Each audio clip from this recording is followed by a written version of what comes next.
Jesus é bom, amém? Amém, gente? Vocês estão aí? Glória a Deus. O Senhor é bom. Nós precisamos permanecer nele, amém? Amados, eu estou numa inquietação aqui dentro de mim, clamando ao Senhor, porque durante esses meses, essas últimas semanas principalmente, a gente meditou bastante nesse assunto e eu tenho orado diante do Senhor, Senhor, que o Senhor possa derramar aqui nesses dias aquilo que o Senhor quer derramar, aquilo que o Senhor quer ministrar, aquilo que o Senhor quer transformar no nosso coração. E essa palavra que eu vou ministrar nessa manhã, amados, é uma palavra que eu posso dizer para os irmãos que tem ferido o meu coração. E algo que enquanto eu orava ali no momento do louvor sobre essa palavra, que o Espírito Santo me falava era que o Senhor nesses dias Ele quer ferir o nosso coração com algumas palavras. Aí talvez você possa pensar, nossa, mas eu vim aqui atrás de cura, como assim? Eu vou ser ferido? Mas eu falo, amados, em sermos feridos pelos afetos do coração do Senhor, pelo desejo do coração dEle.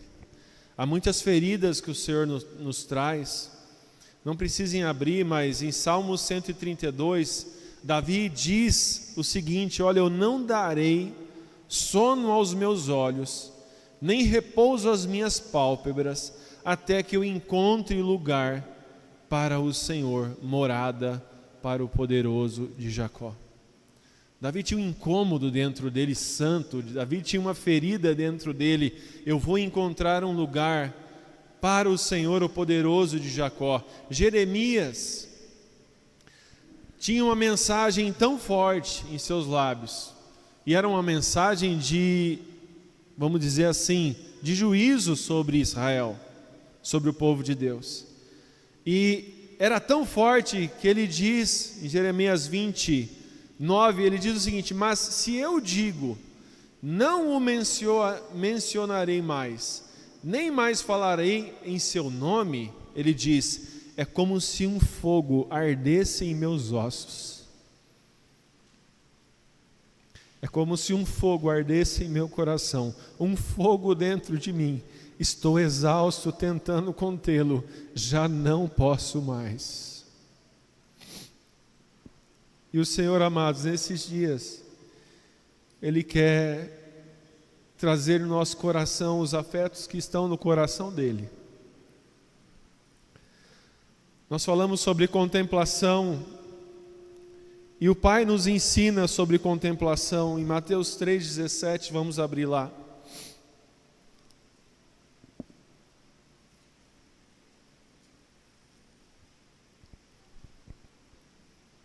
O batismo de Jesus.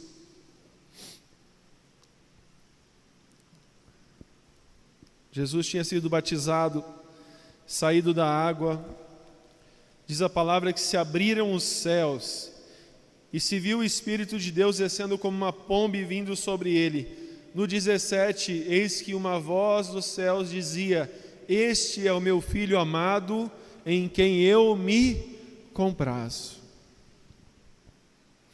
O Pai nos dá a direção da contemplação, amados.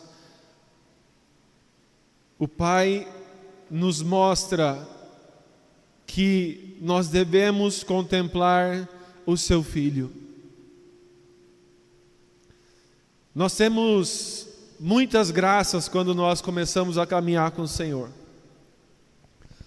Uma delas é que o Senhor nos perdoa, nos limpa, nos purifica. Outra é nós sabermos, amados, que nós que estávamos destinados ao inferno, nós agora somos destinados à presença de Deus eterna, aos céus, a habitarmos com o Senhor. Mas não é só isso, nós precisamos saber, não é só isso. Há algo no meio que o Pai deseja fazer com cada um de nós. E o que o Pai deseja fazer a cada um de nós? Nos transformar à imagem do seu Filho. E por quê? Porque o Pai contempla a imagem do Filho. O Pai se satisfaz na imagem do Filho. O Filho é a expressão exata do Pai. Vamos abrir em Colossenses 1, do 15 ao 19. Amados, porque nós precisamos, nesses dias, entender quem nós contemplamos. Quem é Jesus? Qual é o seu tamanho? Qual é a sua importância? E nós vamos discorrer aqui mais para frente por que é importante nós contemplarmos a Jesus. O que isso tem a ver com maturidade? O que isso tem a ver com eu ser transformado? O que isso tem a ver com a imagem do Filho ser ali colocada na minha vida pelo agir do Espírito Santo? Colossenses 1,15. Podemos ler juntos ali? A respeito de Jesus, diz: o qual é a imagem do Deus o visível, o primogênito de toda criação. Próximo versículo. Vamos ler juntos. Porque nele foram criadas todas as coisas que há nos céus e na terra, visíveis e invisíveis, sejam tronos, sejam dominações, sejam principados, sejam potestades, tudo foi criado por ele e para ele. Próximo. Ele é antes de todas as coisas, e todas as coisas subsistem por ele. Ele é a cabeça do corpo da igreja, é o princípio e o primogênito dentre os mortos, para que em tudo tenha a preeminência. E o 19, porque foi do agrado do Pai que toda a plenitude nele habitasse.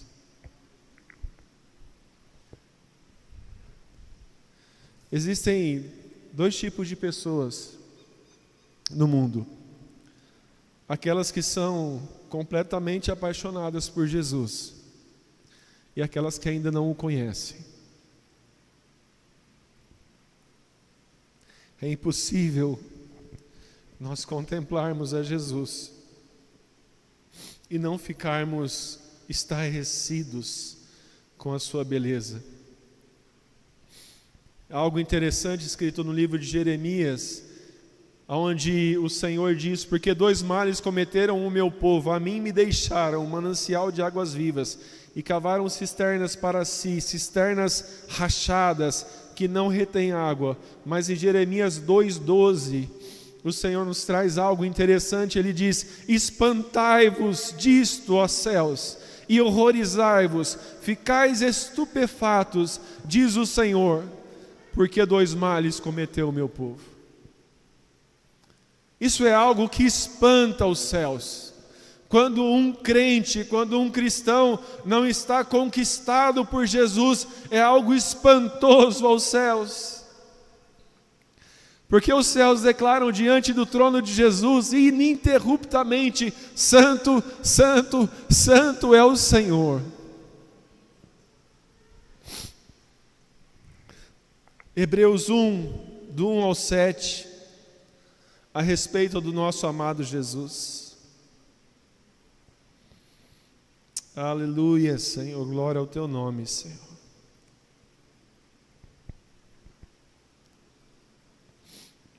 Diz: havendo Deus outrora falado muitas vezes, de muitas maneiras aos pais pelos profetas, nesses últimos dias nos falou pelo Filho, a quem constituiu herdeiro de todas as coisas, pelo qual também fez o universo. Olha quem é Jesus, amados. Ele que é o resplendor, a amostra da glória de Deus, a manifestação da glória de Deus e a expressão exata do seu ser, sustentando todas as coisas pela palavra do seu poder.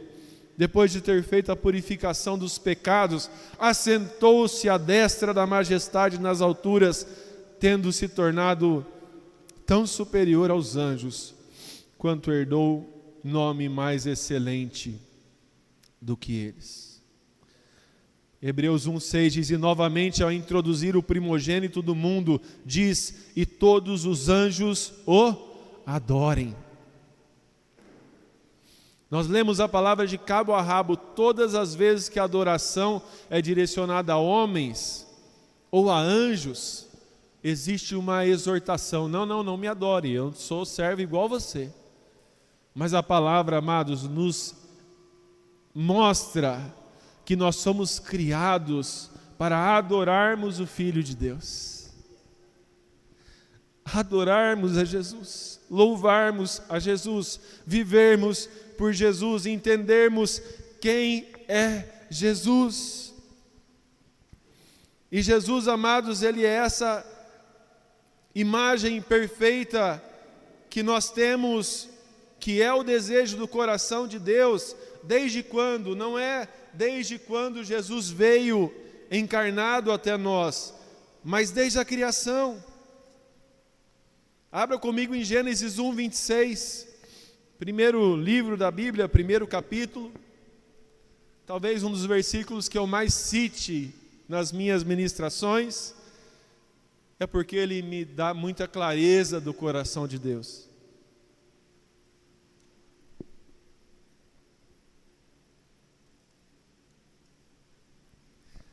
E disse Deus: façamos o homem à nossa imagem, conforme a nossa semelhança. Há uma passagem ali em Efésios que eu quero linkar com Gênesis 1:26. Deus nos criou à sua imagem e semelhança, amém? Agora abre comigo em Efésios 1:9 e 10. Qual é o desejo do Pai? Aleluia, Jesus. Qual é o mistério da sua vontade?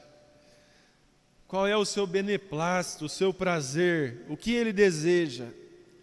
Efésios 1:9 diz: descobrindo-nos o mistério da sua vontade, segundo o seu beneplácito, que propusera em si mesmo. O que Ele propôs em si mesmo? De tornar a congregar em Cristo, ou em outras traduções, de fazer convergir nele todas as coisas na dispensação da plenitude dos tempos, tanto as que estão nos céus, como as que estão na terra.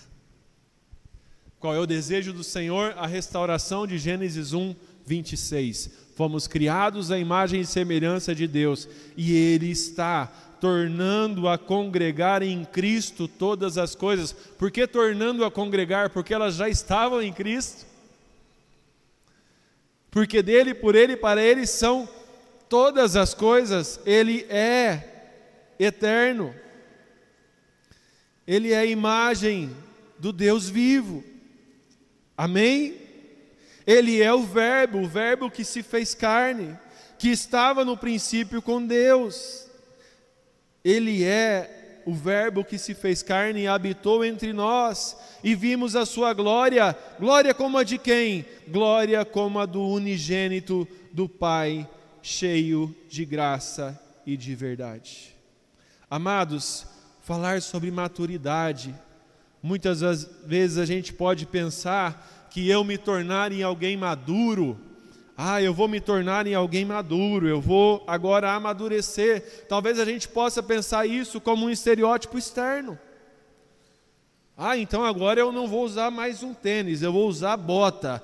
Então agora eu vou deixar minha barba crescer. Agora eu vou me transformar num ogro, porque eu preciso mostrar maturidade. Eu vou andar de chapéu para as pessoas me olharem e pensarem que eu sou um homem muito maduro. Mas abra comigo em Efésios 4, do 11 ao 16, que a gente vai definir logo na largada o que é maturidade segundo a palavra.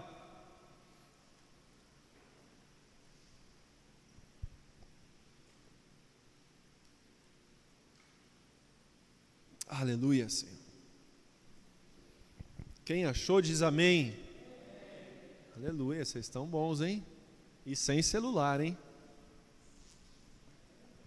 Acho que está ajudando isso. Olha só o que o Senhor quer de nós, amados. A partir do 12, Efésios 4, a partir do 12.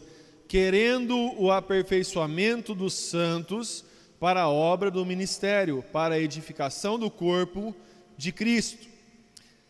Versículo 13. Até que todos cheguemos à unidade da fé e ao conhecimento do Filho de Deus, a varão perfeito, à medida da estatura completa de Cristo, para que não sejamos mais meninos, inconstantes, levados em roda por todo o vento de doutrina, pelo engano de homens que com astúcia enganam fraudulosamente. Antes, seguindo a verdade em amor, cresçamos em tudo naquele que é a cabeça, Cristo, do qual todo o corpo, bem ajustado e ligado pelo auxílio de todas as juntas. Dá a mão para o teu irmão aí e fala assim: você é junta comigo, meu irmão. Eu preciso do teu auxílio. E eu estou aqui para te auxiliar. Aleluia. Segundo a justa operação de cada parte, faz o aumento do corpo para a sua edificação em amor. Amados, olhem aqui, prestem muita atenção. O que é maturidade? É crescer a imagem do Filho maduro de Deus. Amém? Jesus é o Filho maduro. A palavra maturidade na Bíblia, ela vai nos trazer ali a tradução de completo, a tradução de pronto, a tradução de perfeito, né? É algo a ser buscado. Jesus, nesse sentido, ele é o Filho maduro de Deus, ele é o Filho perfeito de Deus, ele é o Filho que está na estatura máxima e completa, e nós somos chamados a ser transformados, a chegarmos a essa unidade da fé. A palavra usa palavras como cresçamos, que dá a ideia de desenvolvimento. A palavra usa o termo aperfeiçoamento. Então, nesse processo, amados, algo nós precisamos saber, que o Senhor não quer só nos dar vida eterna. O Senhor não quer só te dar salvação. Isso é bom.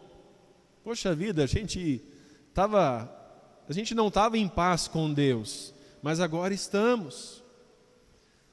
Agora há uma outra graça no coração de Deus, amados. O Senhor quer nos transformar à imagem do seu Filho. Amém? Isso te anima? Isso te traz alegria? Isso é bom? Agora a pergunta é, e nós vamos falar muito a respeito disso nesses dias, como se dá essa transformação?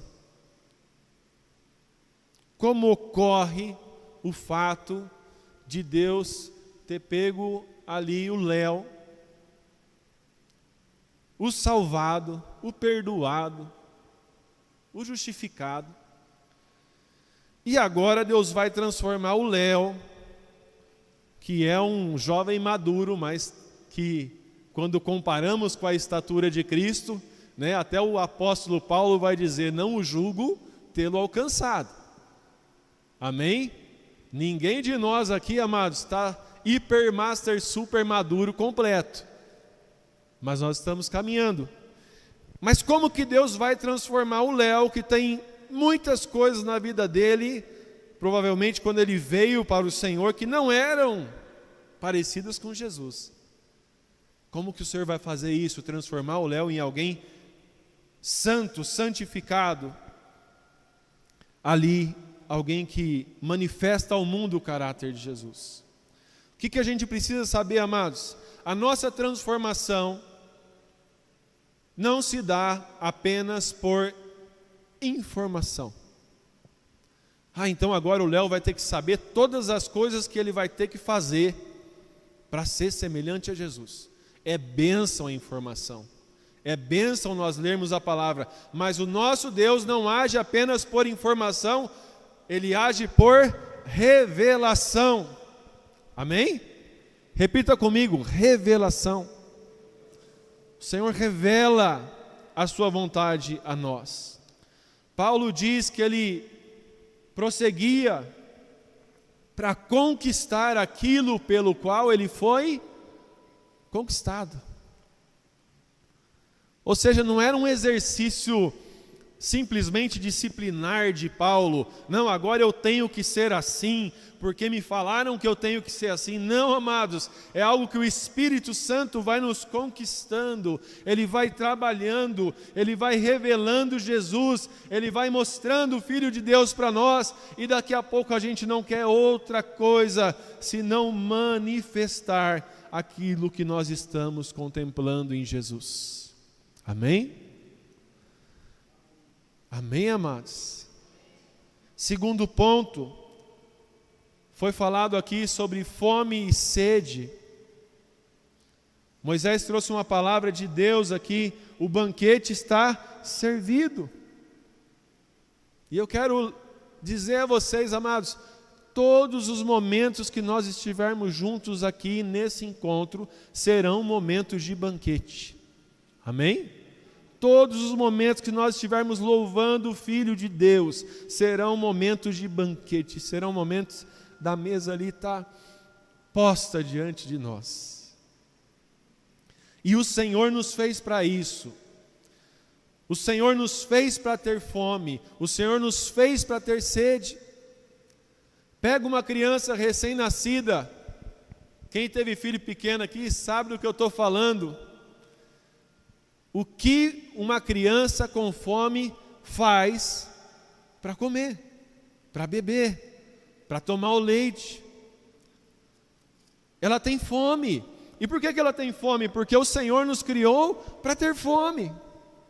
Porque nós temos sede, bebemos água, temos que beber água. Agora dizem que é 2 a 3 litros por dia. Senhor, me ajude. Porque temos sede. E se você tomar hoje, no dia de hoje, em vez de 3, tomar 6, amanhã você está com sede de novo. Se você comer no almoço um monte, vou almoçar 2 vezes, vou repetir o prato. Na janta, vai ter gente aqui que já vai estar com fome. Nossa, por que é isso? Porque o Senhor nos fez para ter fome. O Senhor nos fez para contemplação, o Senhor nos fez para adoração, o Senhor nos fez para termos fome espiritual, fome da presença de Deus. Nós somos naturais, mas também somos espirituais, portanto a mesma fome que temos natural, nós também temos espiritual. E o que acontece quando nós adoramos, amados, quando nós contemplamos, quando nós damos atenção a algo por muito tempo? Acontece que nós somos transformados pouco a pouco na imagem daquilo que nós contemplamos. E isso, assim como o exemplo da comida, é tanto natural quanto espiritual.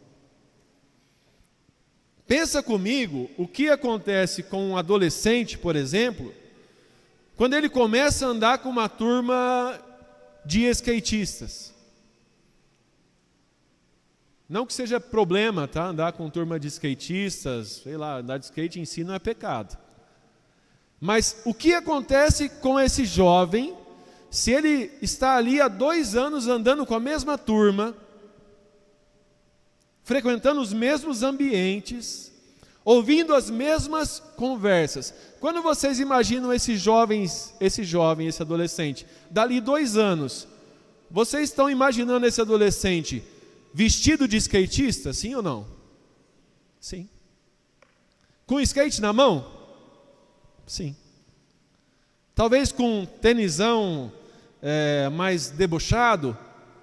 Sim.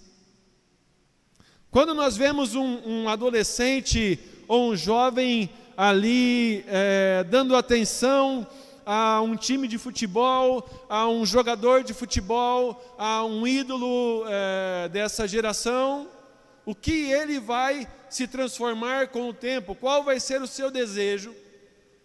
Eu quero me transformar no jogador de futebol. Não que isso seja errado em si, tá? Temos vários jogadores de futebol aí, cheios do Espírito Santo. Agora, o que eu quero trazer, amados, para vocês, é que aquilo que os nossos olhos estão vendo, é aquilo que nós estamos sendo transformados.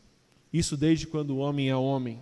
Abra comigo em Salmos 115, 4 a 8.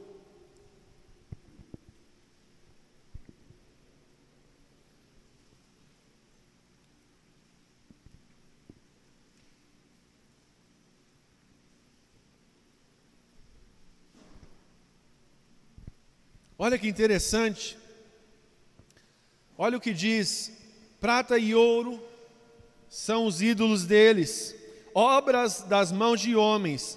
Tem boca e não falam, tem olhos e não veem, tem ouvidos e não ouvem, tem nariz e não cheiram, suas mãos não apalpam, seus pés não andam, som nenhum lhes sai da garganta. Olha o que diz: tornem-se semelhantes a eles os que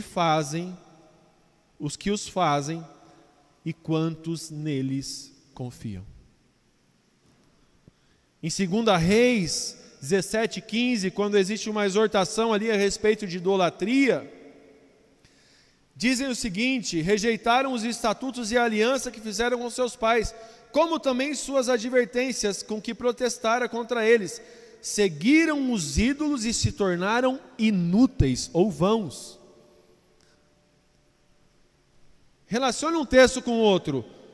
O ídolo tem boca, mas não fala, amém? Tem olho, mas não vê. Tem ouvido e não escuta. Tem nariz e não cheira. Suas mãos não apalpam e seus pés não andam. O que um ídolo é? Alguém inútil.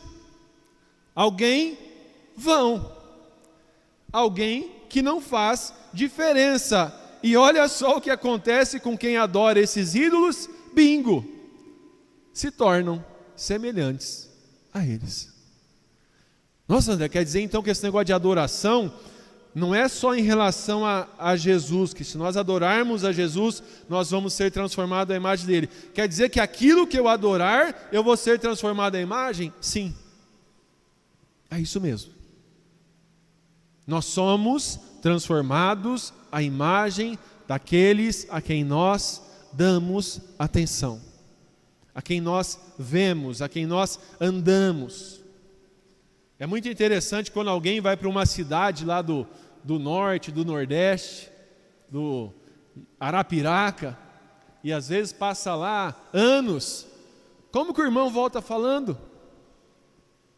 Oxe, painho, maninha, cheio de sotaque. O que é isso, amados? É uma convivência. Ele ouviu oxe 8 anos, ele vai falar oxe mesmo. Se for para Minas, vai falar uai. Se vier para Rio Preto, vai falar acha. Tudo nosso é acha. Acha que aconteceu isso aí? Nós nos tornamos aquilo que nós estamos convivendo. E quando nós olhamos para a palavra, abra comigo por favor em 2 Coríntios 3,18. Paulo vai nos explicar, glória a Deus, detalhadamente, como que isso ocorre com Jesus. Aleluia, obrigado, Senhor.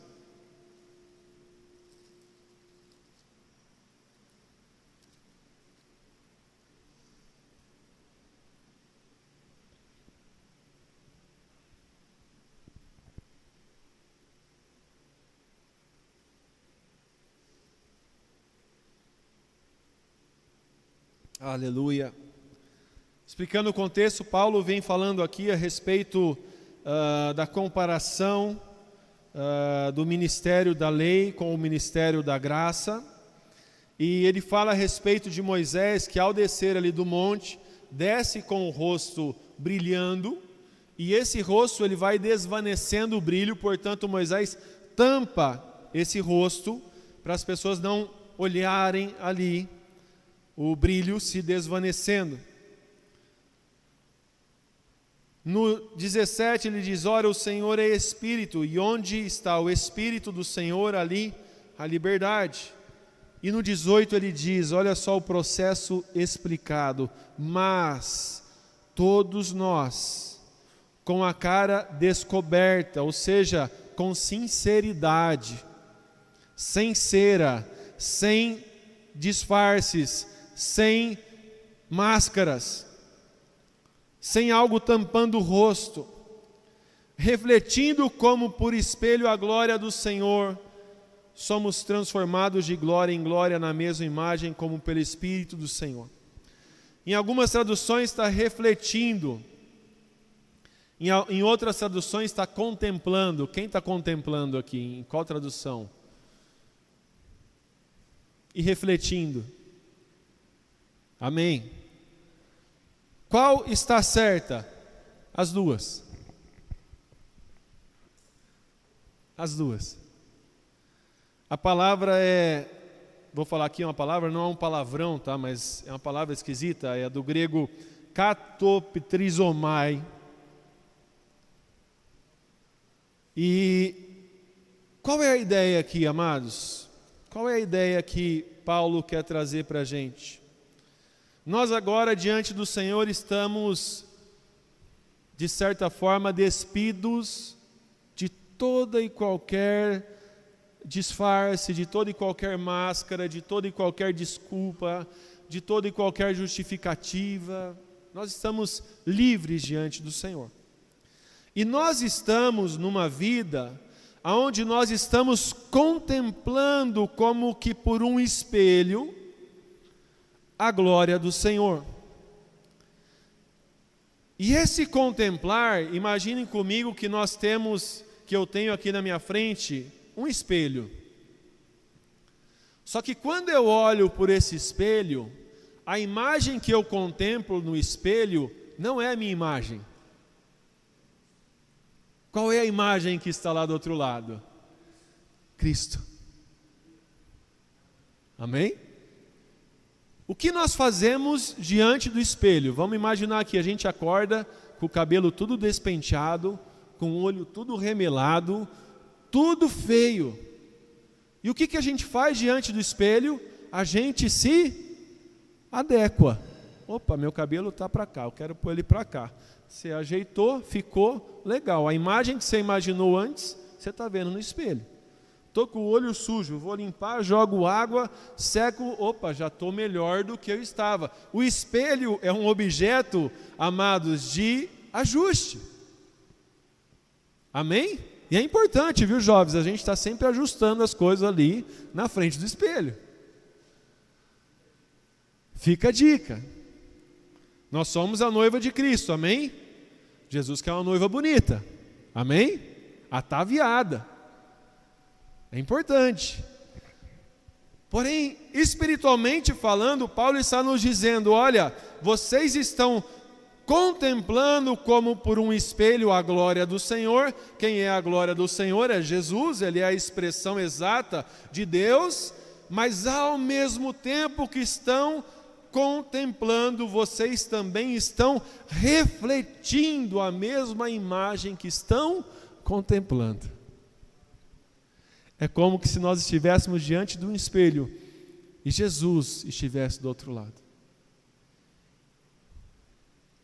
E aí eu começo a olhar Jesus, e eu começo a contemplar Jesus, e eu começo a ver quem é Jesus, e eu começo a ler sobre Jesus, e eu começo a aprender sobre Jesus, e aí eu olho para Jesus, e Jesus é manso e humilde. E eu olho para mim, eu ainda não sou manso e humilde como Jesus. Eu preciso me adequar a Ele. Eu preciso ser transformado. Quem gera essa transformação, amados? O Espírito do Senhor. Somos transformados de glória em glória, na mesma imagem, como pelo Espírito do Senhor. Eu contemplo a Jesus, o Espírito Santo vai me revelando a Jesus. Eu vou aprendendo com Jesus, eu vou lendo sobre Jesus, eu vou observando Jesus. Eu vou assistindo séries sobre Jesus e de repente eu me dou conta de que muitas coisas da minha vida ainda não são semelhantes a Jesus. Eu tratei aquela pessoa dessa maneira, Jesus não trataria. Eu preciso me adequar. Eu falei tal coisa de tal forma, Jesus não falaria. É interessante quando Isaías ali vê o Senhor num trono alto e sublime, ele diz ao Senhor: Senhor, mas como é que eu vou? Eu sou um homem de lábios impuros e habito no meio de um povo de lábios impuros. E o Senhor não olha para Isaías e fala: então deixa quieto, Isaías, isso é cultural. Isso é da cultura. Não, um anjo pega uma tenaz e toca a boca de Isaías. Se tua boca é suja, meu irmão, ela precisa ser tocada pela tenaz do Senhor. Se os meus pensamentos são sujos, eles precisam ser tocados pela tenaz do Senhor. Se minhas atitudes são não semelhantes a Jesus, eu preciso ser transformado à imagem do amado Filho de Deus, em quem Ele se compraz. Nos ajuda, Senhor. Nós queremos expressar a imagem do Teu Filho, Senhor. Nós queremos manifestar Cristo ao mundo, Senhor.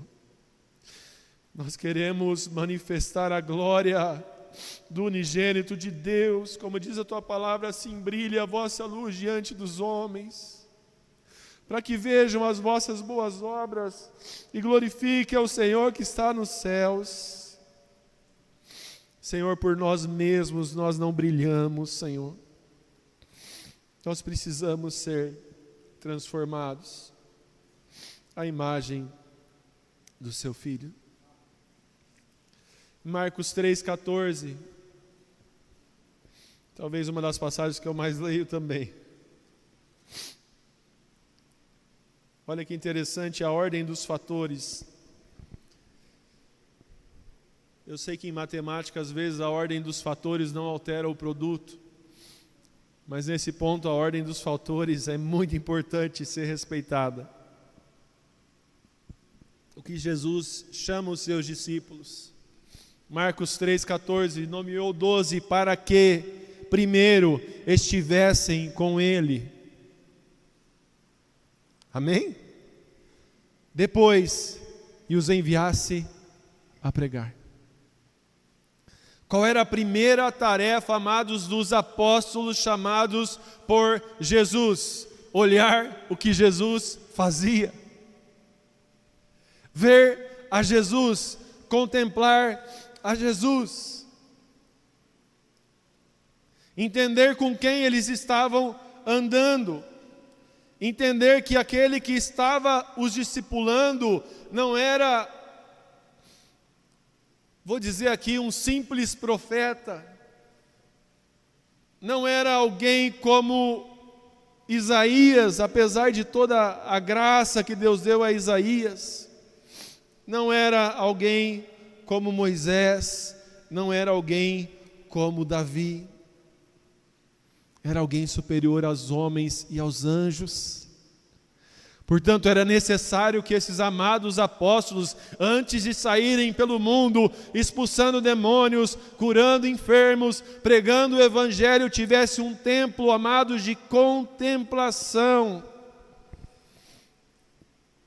de olharem a Jesus, de verem a Jesus, de contemplarem a Jesus, de adorarem a Jesus, sabendo que isso, amados, com o tempo. Um outro ponto interessante sobre maturidade: não esperem sair desse acampamento plenamente maduros, mas esperem sair desse encontro chacoalhados para desejar o amadurecimento. Muita coisa o Senhor vai amadurecer aqui nesses dias, amados, muita coisa. Mas isso é um processo de nós sermos transformados de glória em glória na mesma imagem. Um outro ponto interessante, aqui de 2 Coríntios 3,18. Eu reflito, eu contemplo e reflito como por um espelho a glória do Senhor, e eu sou transformado. Qual é o processo? De glória em glória. Repete para o teu irmão aí para dar uma acordada nele. É de glória em glória, irmão. O que quer dizer isso? É dia a dia. Situação a situação, problema por problema, ano a ano, desafio por desafio. O Popó está na 6ª série, Popó? 7ª. Esse ano ele tem um desafio, a 7ª série. Ano que vem tem a 8ª. Depois, a 9ª, né? Mudou, eu sou da época antiga. Era só até a 8ª, depois era o primeiro colegial. Não adianta ele querer vencer o desafio do 9º ano agora. Agora ele tem o 8º ano, o 7º ano para enfrentar. E depois ele vai ter o 8º. Amém?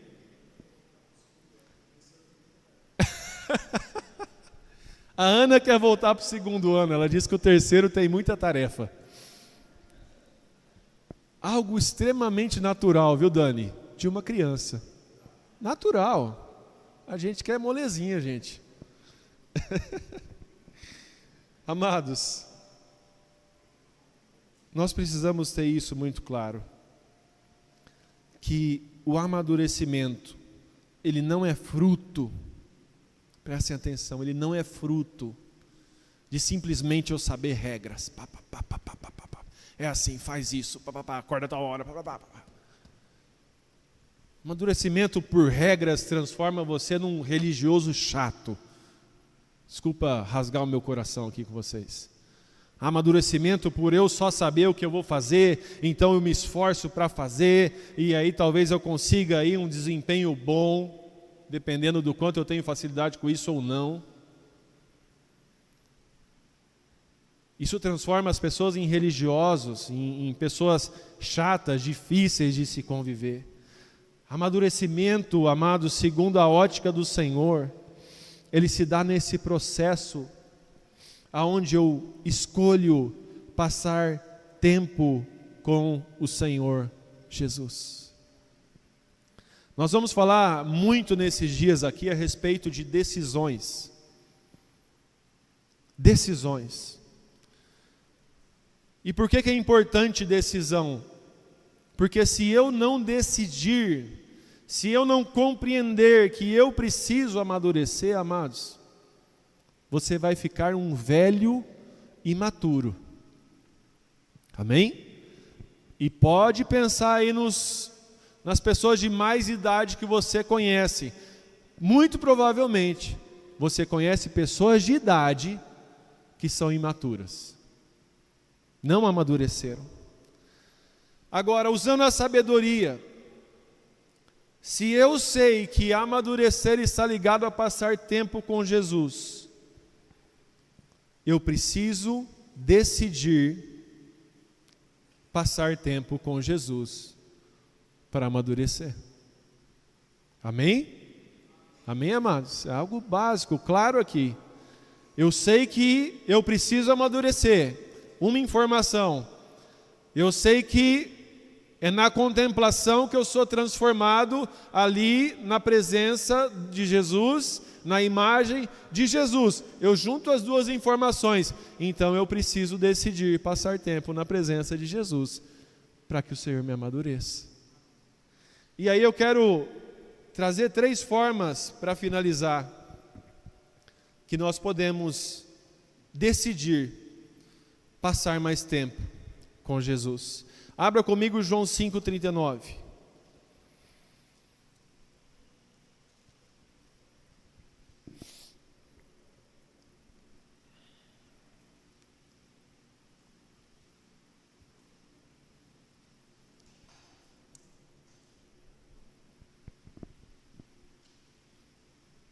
João 5,39. Olha o que Jesus diz a respeito das Escrituras. Examinai as Escrituras, porque julgai ter nelas a vida eterna, e são elas mesmo que testificam de mim.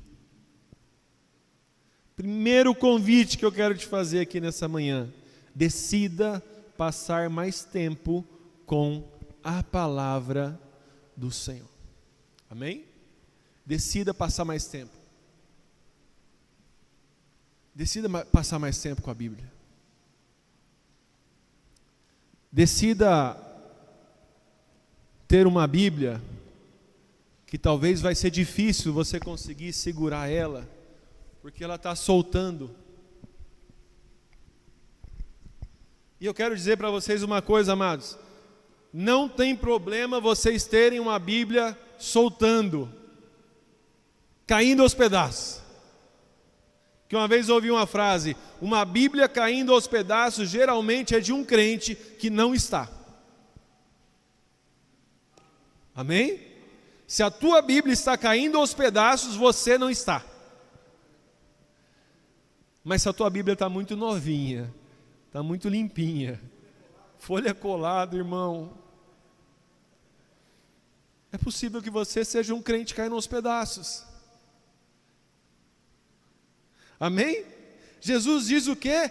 Examinai as Escrituras. Qual que é o nosso problema, amados? Muitas vezes a gente só está lendo. Aí eu li agora, bati a meta do calendário do cronograma anual. Bênção, cronograma anual. Mas que isso não te atrapalhe de você examinar as Escrituras. E o que é examinar? Amados, examinar não é só ler. Examinar é nós passarmos tempo, examinar é nós meditarmos, examinar é nós pesquisarmos, examinar é nós, como ali num exemplo de alguém num laboratório que passa horas analisando uma célula, analisando uma bactéria, analisando algo ali para tirar conclusões mais acertadas. Examinar as Escrituras, amados. Nós precisamos crescer em examinar as Escrituras, amém? Isso é decisão. Ninguém vai ler a Bíblia por você. Amém, jovens? Ninguém vai ler a Bíblia por você. Ninguém vai estudar a Bíblia por você. Essa é uma decisão sua. Eu preciso contemplar a Cristo, e eu contemplo a Cristo quando leio as Escrituras, quando leio a palavra. Segundo ponto, segunda decisão: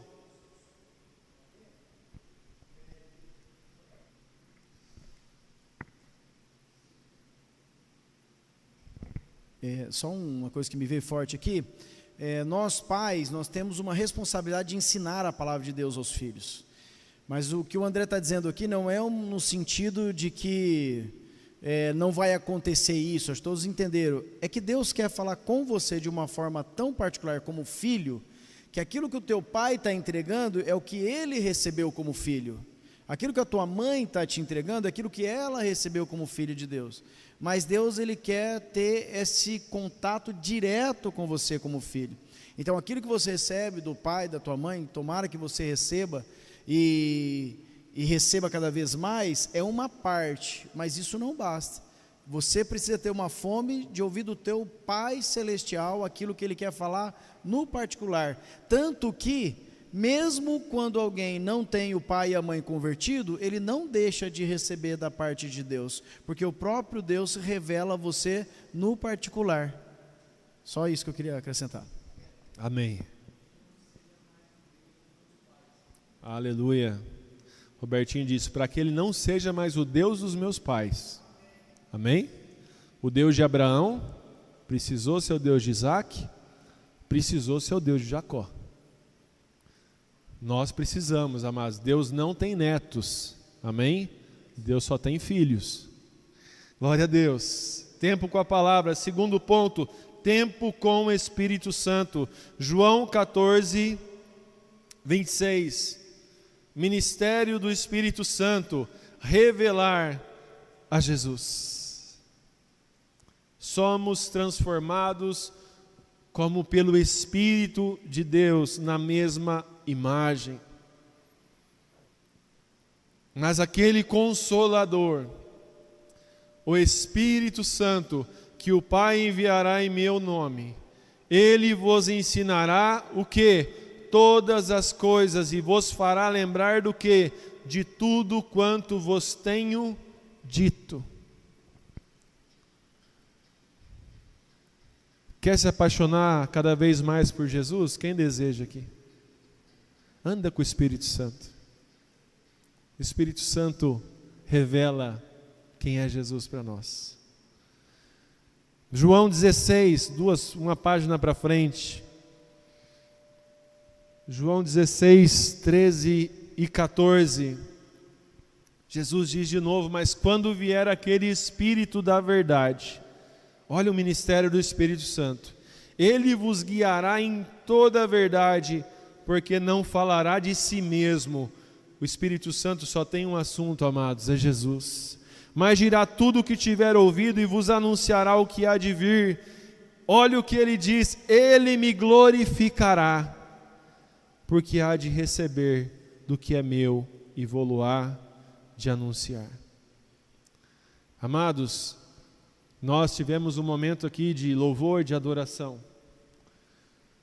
E eu li aqui um versículo que diz que Jesus hoje está sentado à destra da majestade de Deus.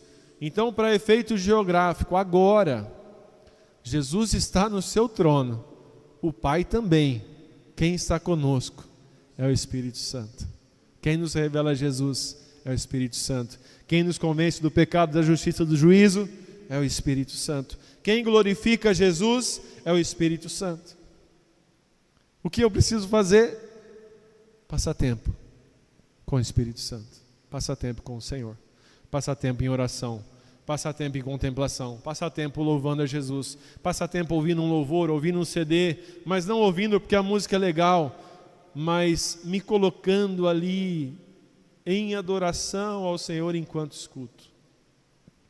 Essa semana agora eu até mandei no grupo de jovens aquela música Cristo do Vilas Boas. E até a Sarinha está aí? A Sarinha falou assim: nossa, essa música é muito legal, né? Nem precisa me falar antes, né, Sarinha? Não vou falar nada para você não. Descobri ela essa semana. E, gente, eu fui um dia ali para o meu escritório, e enquanto li a palavra, deixei ela tocando. E chegou uma hora que eu já não conseguia ler a palavra, eu parei. E eu comecei a contemplar Cristo. E eu comecei a adorar Jesus. E eu comecei a louvar o Senhor. Eu comecei a dizer: Cristo, Tu és a beleza do Pai. Tu és a beleza revelada do Pai. A canção diz: Cristo é tudo que Deus pode nos dar. E amados, se nós entendermos quem é Cristo, nós vamos entender que a gente não precisa de mais nada. Ele mata totalmente a nossa fome. E o terceiro ponto para finalizarmos. Primeiro ponto, passar tempo com a palavra. Segundo ponto, passar tempo com o Espírito Santo. Terceiro ponto, passar tempo com a igreja. Com os irmãos, com o corpo de Cristo. Abra comigo em Efésios 5,18. Essa é uma verdade que o Senhor tem ali destacado nesses últimos anos ao meu coração. Efésios ali no contexto fala sobre sermos cheios do Espírito Santo. Que essa é a vontade do Senhor. Não que a gente se embriague com vinho. Nós estamos aqui nos enchendo do Senhor, enquanto muita gente está se embriagando com vinho nesses dias de festa de carnaval.